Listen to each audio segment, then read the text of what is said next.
Let me tell you something. The reason why Uganda and so many Africans are in general jobs, I mean, maybe general cleaning, beach housekeeping, kadama, stuff and stuff. I'm not, please, I beg, temunyumba. I'm talking to a person who has a mindset of, I am here, but I'm not supposed to be here. You know? Banangi. Let me hope you are all good. Bade nsaba mpeyo ku budde bwo eddakiika ng'emu oba bbiri. Ngenda kwogera ku kintu nze mmanyi abantu aba bagenda kunvuma abamu bajja kunfuna mu mbeera ndala naye mbadde njagala nkyogereko kubanga osanga kiyinza okutaasa omuntu omu oba omulala oba kale kisobola okubeera ekyomugaso eri omuntu omu oba omulala. Ate kino nga ngenda kikyogera specifically eri ffe Abannayuganda oba n'oyo yenna alowooza okutambula okujja maybe ebweru oba ayina mindset even if you are in Uganda naye nga you have something to bina ekikupushinga evolvinga oba okubaako omuntu omulala gw'ofuuka. And I'm not motivating, but I'm speaking from the research that I've managed to make, or I've done some little, research, but nembako ebintu ebimu bye ndaba nga nina ensonga lwaki nzize twogere ku kino ekintu bigenda beera bingi, but today allow me to touch something small oba kimu ku byo. Today I'm going to talk about mindset. Mbadde nina abaana b'emundaba ennaku zino. They've been talking about mindset, but I looked at it nendaba nga it's just something that they haven't touched oba kyebatanakwatako, and this could be something that someone may need. Most of us in Uganda oba abasinga mu Uganda tukulidde mu mbeera y'okuba nga tetuweebwa mukisa oba tetusobola kulaba beyond what maybe our government can provide oba beyond our education levels can provide. Kati noga nti nasoma kubeera engineer, kati nga somebody does not think beyond an engineer, nga they only think in the line of engineering. But I've come to realize that many people, even the people that we consider successful today, lwakuba nti abantu abasinga bajja ne batugamba ebintu ebimu abasinga tubirabanga ebyokweraga, naye there is a reason why someone comes out and shares maybe the roots and the pattern through which they have attained that wealth, whatever they have in life. But most of us, instead of listening to that message, we usually judge and put some comments of but I've come to understand that it is the mindset, or it's the orientation that we have had from the birth or from the systems that we lead them.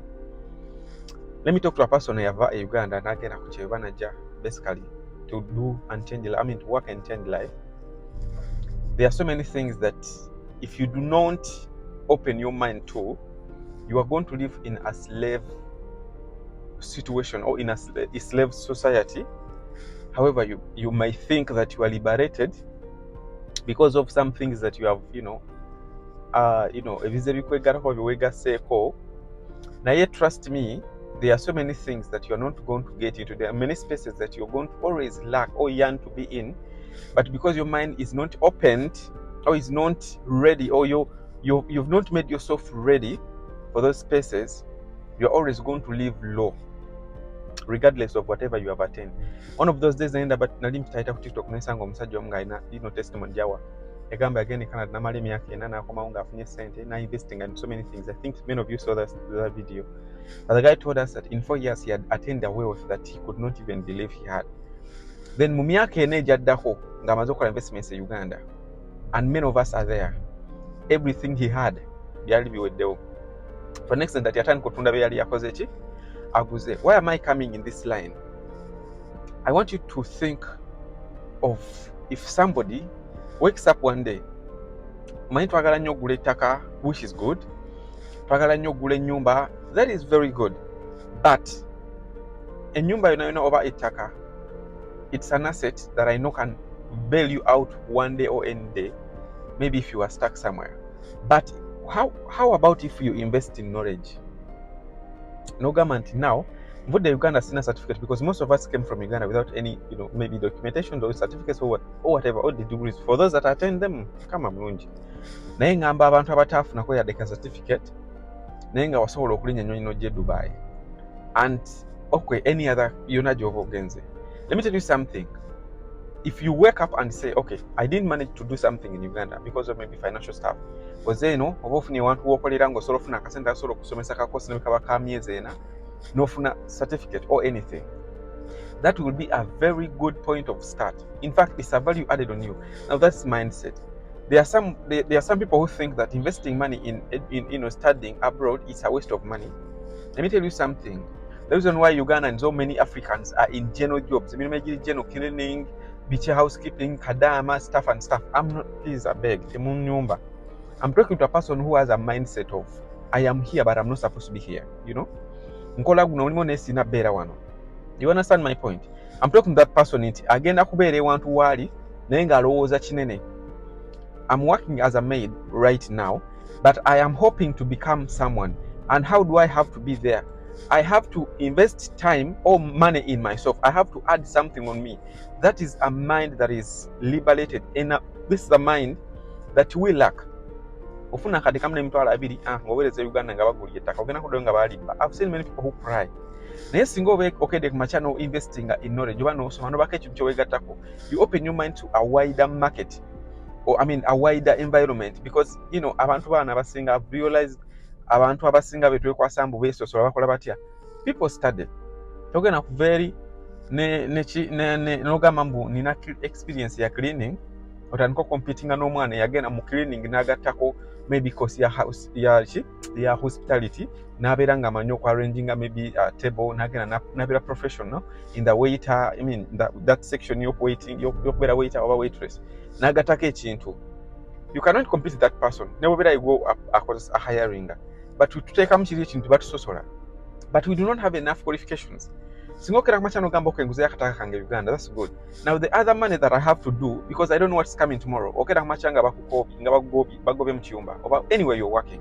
Tarona kidako. Ogena tunda nyumba, ogena tunda takale wagule Uganda. Ate byonna biggwe oberenga talina wo yadde. Naye singa obadde olina skill gyoba weetaddeko ba gyowegaseko mu budde bw'obumaze ng'okola, you are easy.